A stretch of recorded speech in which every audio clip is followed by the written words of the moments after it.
So we are back. Today is, what is today's date? Somebody help me out. The 10th? Today is December 10th.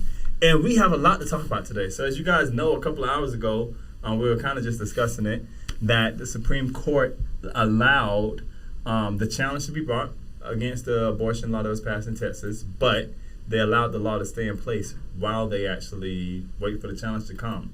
So, I mean, a lot of times we hear so many times about women, and I get the argument. Women have the argument like a man, like it shouldn't be men making this decision, but I thought it was interesting that we have three men, and I think our opinions are almost the same. So let's start talking about that first.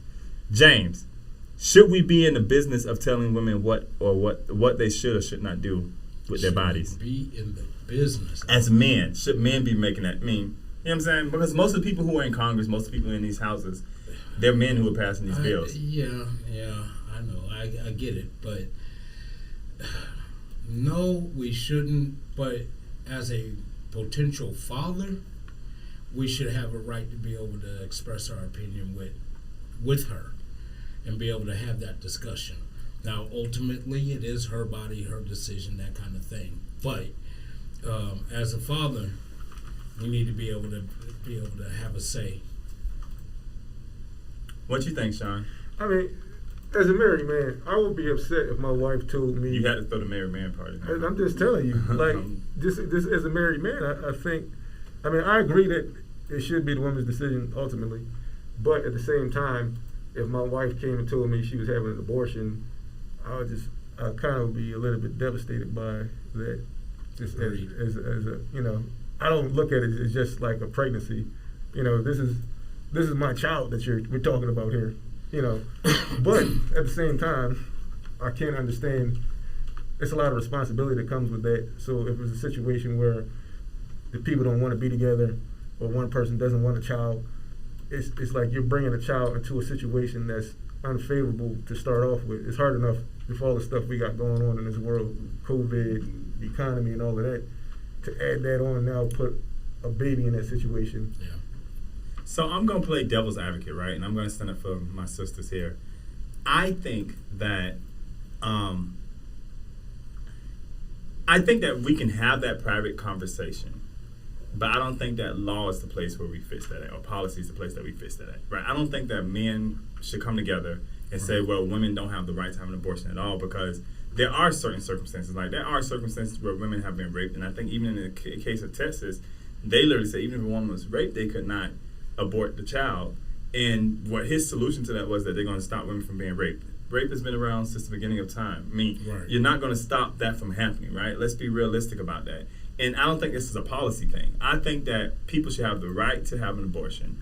And if a man and woman decide that they want to have that conversation, if you're married to somebody or if you're dating someone and they decide that they come to you and say they want to have an abortion, I think there should be a conversation had. Because, again, the man did play a part in making the role of the baby, but ultimately that decision lies in the hand of the woman. And I say that from a person who has, sadly, had that scare before, where I dated someone who got pregnant, and she made the conscious decision that she was going to have an abortion.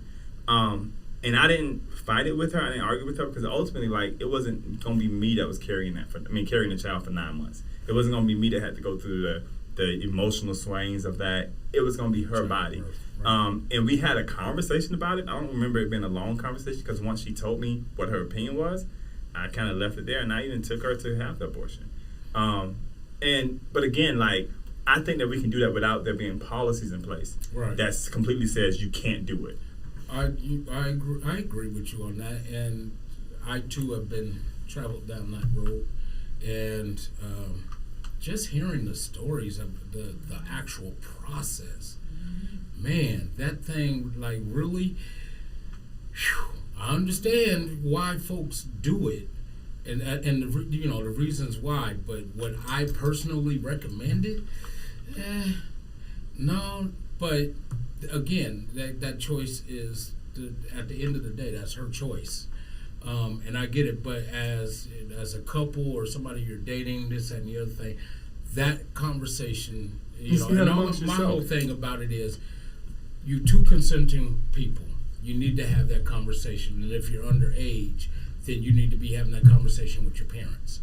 Because and even to that as aspect, I think that even children who are underage, if you're old enough to lay down and make the conscious decision that you're ready to have sex with somebody, I think that you should be allowed to have the conscious decision of what you want to do with your body. Because ultimately, even as a parent, we know that there's some cases where people have had abortions and then later on in life are no longer able to have a child, right? That should not be. I mean, I get a parent playing a role in that, right? Because ultimately, if your child is 15, 13, has a child, it's probably going to be you raising that child anyway. But the long-term effect of what that can do to a person, or what that can do to a person mentally, like a lot of people who have abortions or even have miscarriages, they go through things emotionally for months, for years at a time. I've been with people who have had a miscarriage before. I've been with somebody who has had an abortion before.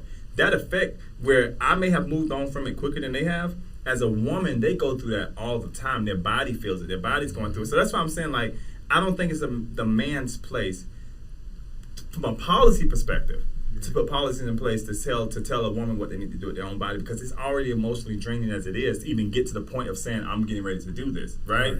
Now, if we're in a relationship and we have that conversation, that's different. But ultimately, as men, even if a woman decides that they're going to go that route and you disagree, you have to be able to suck it up, because at the end of the day, it is their body. And it's no different than when a man decides that, hey, I'm going to stop having children and I'm going to go and do whatever. A vasectomy, right? And sometimes we don't think about how the woman feels from the other perspective. So, I mean, everybody has to make, when it comes to your body, everybody has to make the best decision for your body based upon what you know you need for your body. It would be no different than a doctor coming to me and saying, I need surgery. You know what I'm saying? I have a right to question why. I have every right to question what's going to be the repercussions of it. And I have every right to make a decision on what I feel is going to be best for my body and how I want to live my life. Because ultimately, if I have surgery and you're telling me that this can go wrong, my mom ain't got to live with that. My dad ain't got to live with that. I have to live with that if that's a repercussion of the surgery, right? And I'm speaking from experience. I'm not speaking for something that I think I know. And, I mean, it's all of us, right? We can all relate to something that's happened in our life to where we had to make a decision. And ultimately, the only person that it was going to impact was the person sitting right here in this chair. And that's part of it. And I get it. I do get it. It is not, as a man who wants to have a child, it's not easy to take a woman to go abort what may be your only opportunity, right? Or even for a woman to come to you and say, hey, I had a miscarriage. It could be draining on everybody. But ultimately, like, the end of the day, like, I remember one person I dated, she did have a miscarriage. And I felt it, but to see how she was dealing with it was totally different. And it was something I couldn't relate to. You know what I'm saying? I couldn't relate to what that feeling was like, because even, when a woman has a miscarriage, depending on how far they are along, sometimes the only way for them to miscarry is to actually allow the baby to come out. And they see that. Right. I didn't have to be in the bathroom with her when that happened, you know? So I think that men, I think men in Congress, men in the Senate, men in state houses should not be in the place of playing the role of being the executive of women's bodies. I think that abortion should be allowed by anyone who wants it, right? But again, those conversations are private conversations. I don't think that's any different when, as a country, we argue that when we talk about gun rights, right? We talk about when we deal with gun rights, we talk about when we're treating our children how to carry a gun and how to hold a gun and all this kind of stuff. Right. That's a personal conversation. That's something that you have between you and your family. So a gun is more valuable than a person's body or their life. And as a country, like, when we've gotten to the place where even healthcare is an issue, we argue about people having the right to healthcare, but yet we want to take away their people's rights to have an abortion or do these other things, but yet healthcare is not. We want to get involved in that conversation. The thing is, it's there are times or situations where the woman's life is at stake if she, because of whatever health issues she may have.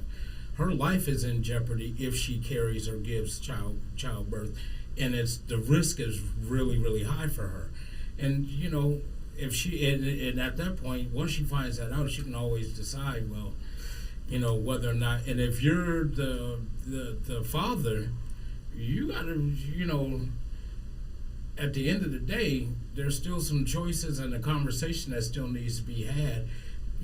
Especially as a husband. You got to decide, and I can only imagine, that as a husband, how that conversation even goes. You know what I'm saying? Because you love your wife, but you want the child because you never had a child, or you want your daughter, or you want your son, or whatever the case may be. But do you want it at the expense of your wife?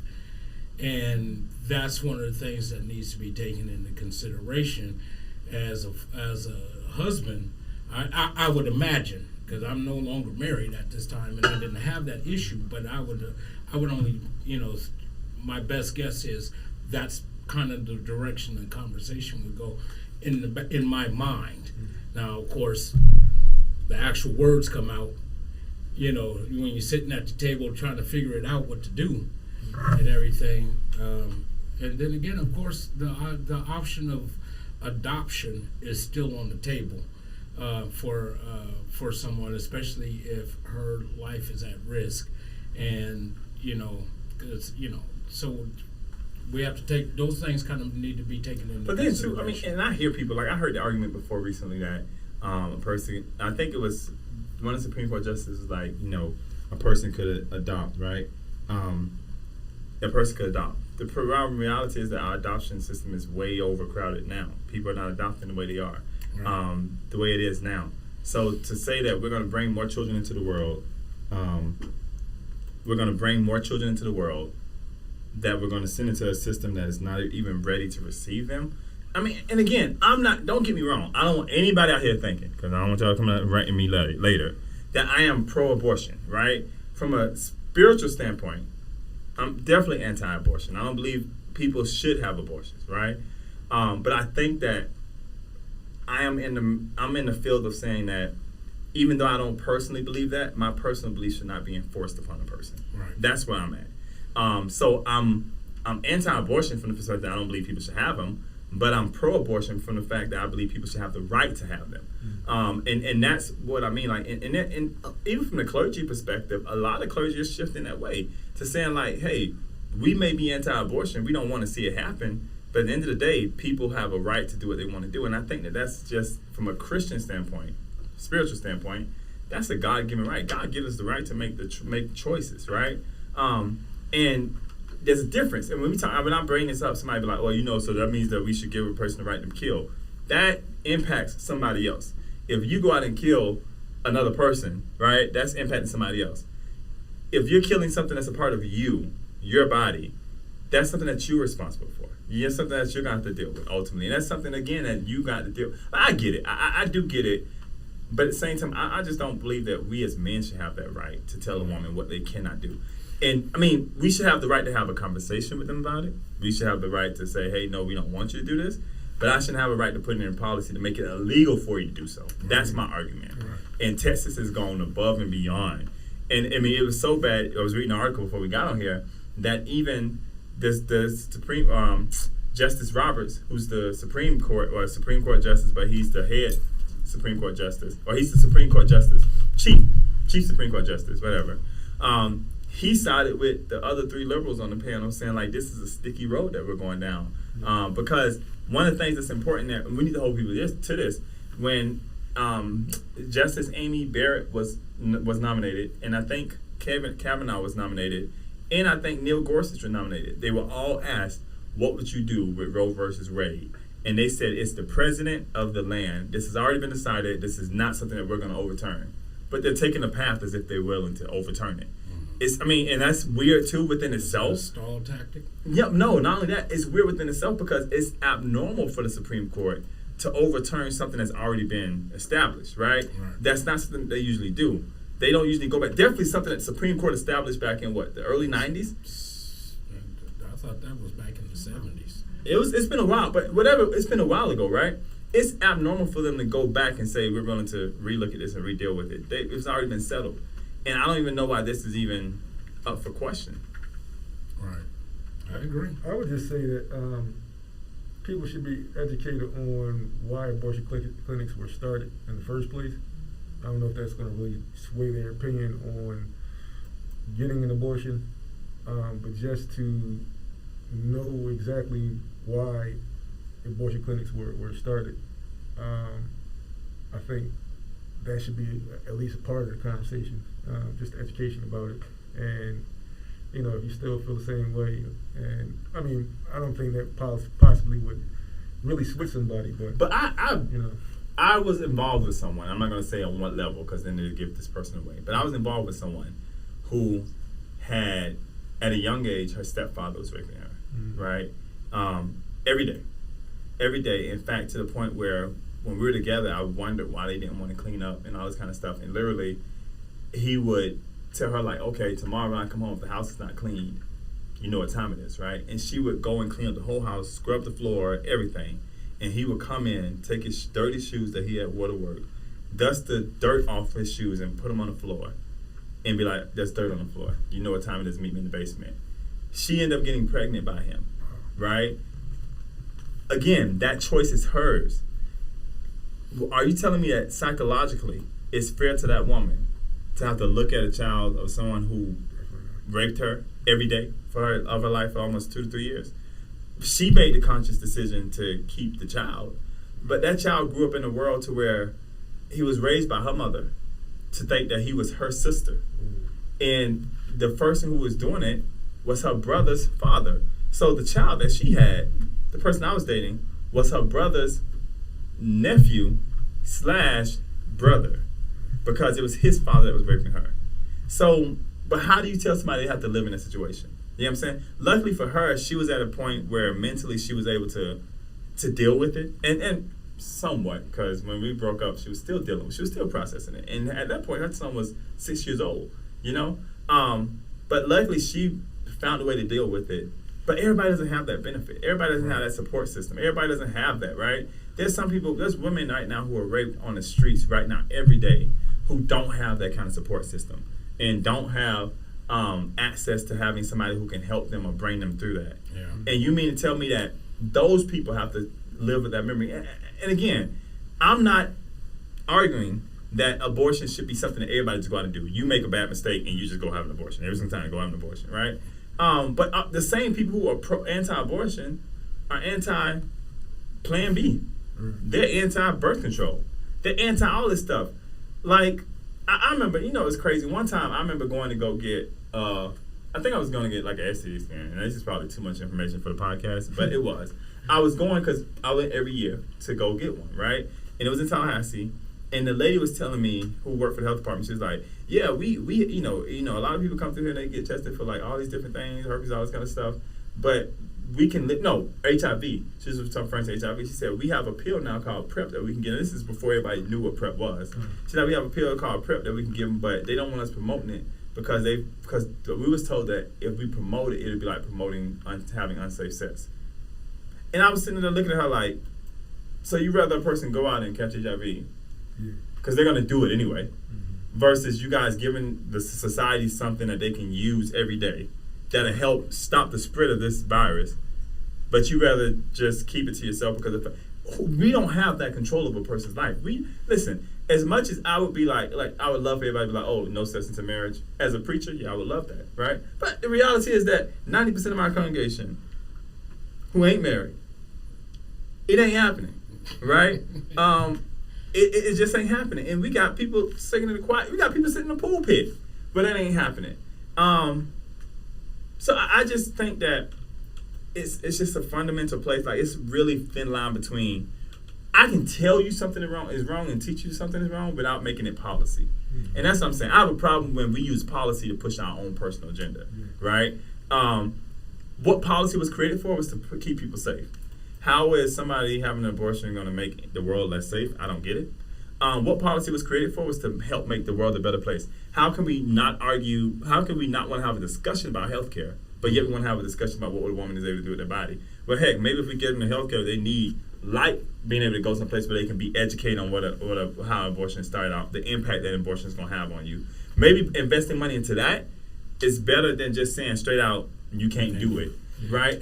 Because then, too, we learn over time that when you tell somebody they can't do something, it's traditionally what makes people want to do it themselves, like do it even more. Like, you ain't gonna tell me what you get, I can't do. Right, and you've heard the stories in the past where people have gone to the back alley, back door, garage. That movie. Garage sale abortions. Where a few bucks you can get it done, and then there's huge complications, sick, and sickness and dying, and can't have children what again. Do you do how do you dispose of the fetus at that point? You create all these extra things that come into play when you say you can't do it. Okay, well, if I can't do it legally, I'll go do it illegally. But but their whole sole intent is not to be pregnant, and if that requires them to drink, I don't know what the man told them. Didn't he say drink Pie-Sol or whatever he told them? But anyway, just to try to get rid of it, then that's what people are willing to do, whatever it takes to be satisfied for themselves, to get themselves out of their situation. And yes, they could very well be creating another situation for themselves, but they are willing to go those extremes when you say no, you can't do it. But I think that this brings a big question to the table. So let's shift from abortions, right? Because I know some people are like, what are they talking about? They have no right to be talking about these issues. But shifting from there, I think the bigger question that this leaves us is, does the system really work, right? Because the reason why we give Supreme Court justices a lifetime appointment is that they don't have to be swayed by the political persuasion of the economy, right? That they're supposed to be non-political. They're supposed to be people who don't move off of what they personally think or what their politics tell them. They're supposed to be people who look at the law and just decipher what the law states. Right. And this is not the law. We've established this. Roe versus Wade established that women, based upon the law, had the right to an abortion. That's what with John Robertson on the day is like. We're going down a slippery slope. If we he has done a really good job. I'll have to give him credit for this part of trying to make sure that the court doesn't look like it's a political machine. But some of the people who have recently been elected have done the complete opposite, and they're making the court look like it's a political machine. Yeah. All right. So let's talk about our next big topic that we mentioned in the beginning. My favorite person to talk about, President Trump. So yesterday, former President Trump. Let's make sure, because if we don't say it, I don't think he's going to believe it. But he's former President Trump. Yesterday, he was in the appeals court trying to prevent documents from going to the committee that's investigating the January 6th insurrection. Thank you, but I would call it treason. Yes. Too. So they gave him 14 days to appeal it to the Supreme Court without him having to turn it over. As of yesterday, I thought, hey, the Supreme Court would probably be a safe place because they're going to make him give it up. Don't know right now to today, after the decision they just came up with today. But again, policies are there for Congress has the right to investigate. Congress has the right, when they're doing an investigation, to request documentation. Right. If this was you or me, would we be going through the same thing? I mean, the fact that they just gave him time, what's the difference between now and 14 days from now if the truth is the truth? And it's bad for him. But he's also when we think about our former president, he's in a lot of hot water right now. I've never heard a president who comes out of office who's been investigated in Georgia, been investigated in D.C., been investigated in New York, and I think that I just read yesterday he's going to be New York. The Attorney General of New York is requiring him to be deposed about his charities. Could that have been any one of us? Nope. Not and still walk the streets. And still walk the streets. Still walk the streets, still travel from state to state. Right. Holding rallies. So, no, but I mean, this, and just bigger than just him. When people who have power,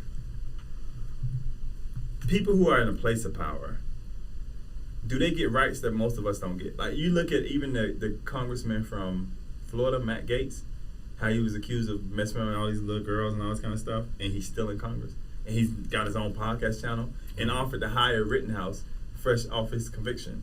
And I think I just read the other day that Rittenhouse, 2 days after he got exonerated, he went down to Mar-a-Lago, and who was sent in Mar-a-Lago for him to meet?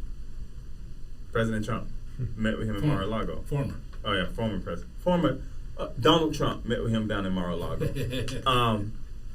I don't like, and this is, y'all know, like we have these arguments every day in this, probably almost every day in this office, that I try to be as racist or racial as possible. But we cannot deny that it's different being in the skin of a black man or a woman than it is being in anybody else's skin. And at the same time, too, like, it's difficult being what we consider, quote-unquote, the minority. Like, we go to the meetings in 316, right? Where you hear the same stories going on in the Asian community, the same kind of stories going on in the Hispanic community. That's right. I really wish that I wish for one day you can just swap bodies with somebody. You know what I'm saying? Like, allow a person to live in our shoes and see what it is that we go through. And I think that would change how judgmental we are against other people. Right. I agree. Why would that make a difference? But should he be forced to give up his papers, his documentation? I think he should. Why would he not have to give them up is the question. Like, if they can give a legitimate reason that he shouldn't, and then the question is, what is he hiding? Yeah, and the reality is Congress has the right to request it. They're investigating you. Right. So why, so the issue is what? He doesn't want to give them up? Since when is that option? I'm trying to think. I'm trying to think. You know what I mean? I'm trying to think. If the stormtroopers came in and just marched in his office and started taking stuff, would they be wrong? But not even in confiscating his files. Who was it last year? Was it Rudy Giuliani? Who they came in and Sam-racked his office? I mean, it's a lot of people who they don't get that right. So just because you're a former president, you get rights that no person. Give him up, man. But this is the thing about it, though. America has a motto where we say no one is above the law. You're not showing that now. Right. You're definitely not showing it. That you still allowing him to get away with. You gave him 2 weeks, 14 days. That's not you allowing somebody who thinks that they're above the law.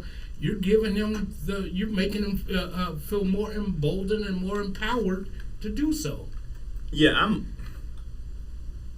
I'm over it. I really am over it. I'm over him. I'm over what the things that he's doing. I think that the law should be the law, and it should just it is. I mean, again, now I will say this about the law.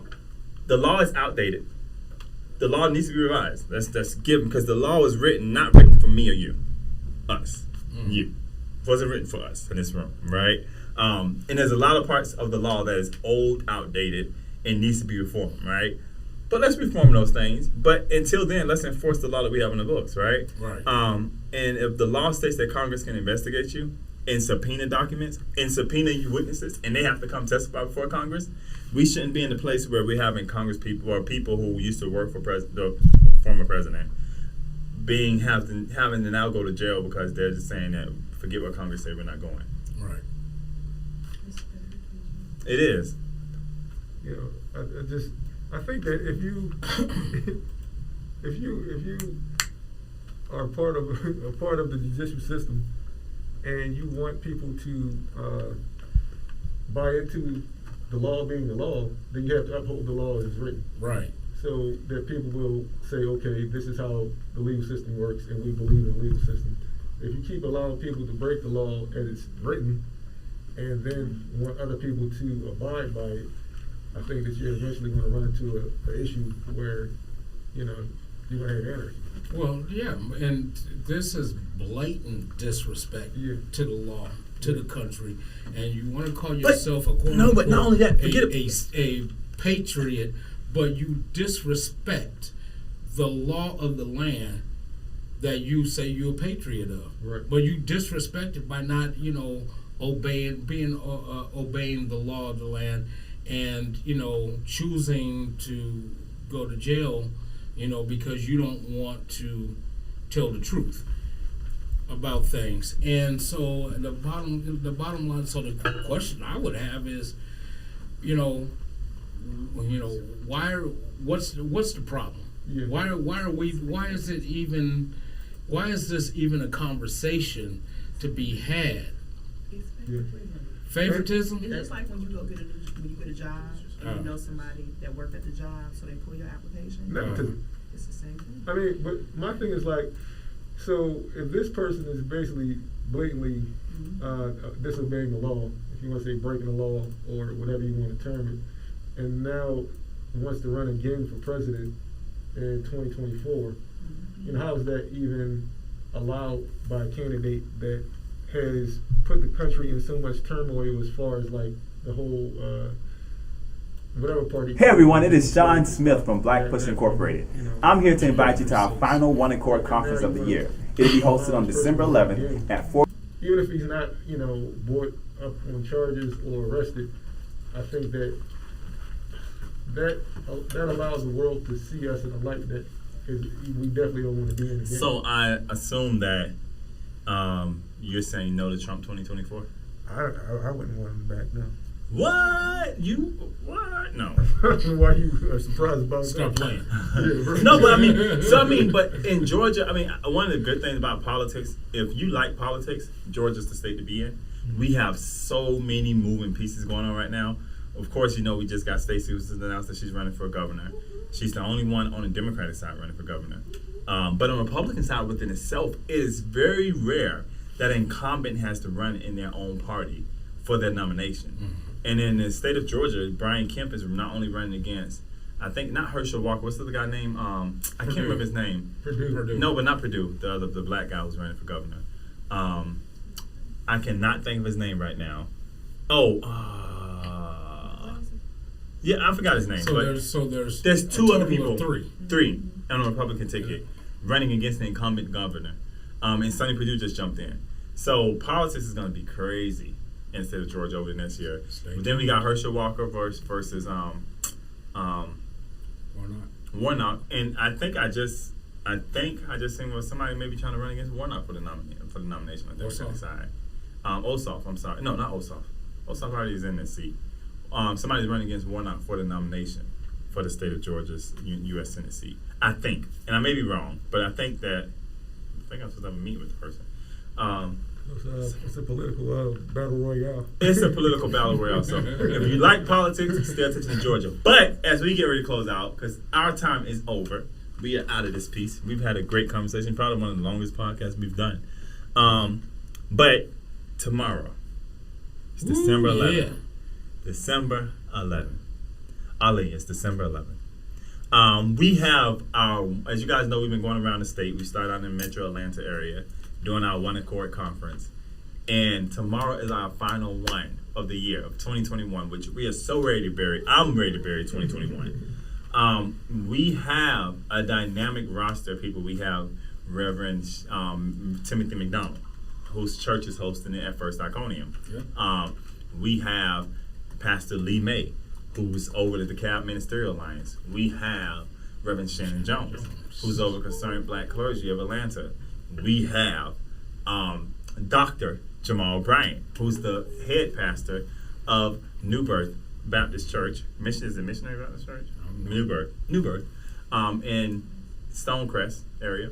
And we also have a special appearance by newly elected Mayor of Atlanta, Andre Dickens, who will be speaking tomorrow. And then we have other guests that are coming out. So if you are doing nothing tomorrow from 4 to 6 and you want to have a good time, it will be some praise and worship going on. But there'll also be a dynamic group of speakers to talk about how faith and some of the issues that are going on in the community, how faith has to take a bigger role in that. Check out this promo video, and we'll be there tomorrow at 4.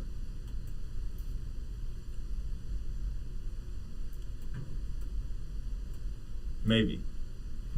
Hey everyone, it is Sean Smith from Black Push Incorporated. I'm here to invite you to our final One Accord Conference of the year. It'll be hosted on December 11th at 4 p.m. and we'll be hosted at First Iconium Baptist Church, where we'll have speakers like Reverend Timothy McDonald, Reverend Shannon Jones, Pastor Lee May, Pastor Jamal Bryant, and we'll have a special appearance by newly elected mayor of Atlanta, Andre Dickens. So don't miss out on the opportunity to join us as we come together one more time this year to talk about social injustice, voter suppression, and the role that clergy must play. And if you don't believe me, take it from some of our other speakers from our last event. Everybody God ever called was a little off. I want to charge us today to take the position of being proactive. One is a church, one is a package store. Which one is the greater influence?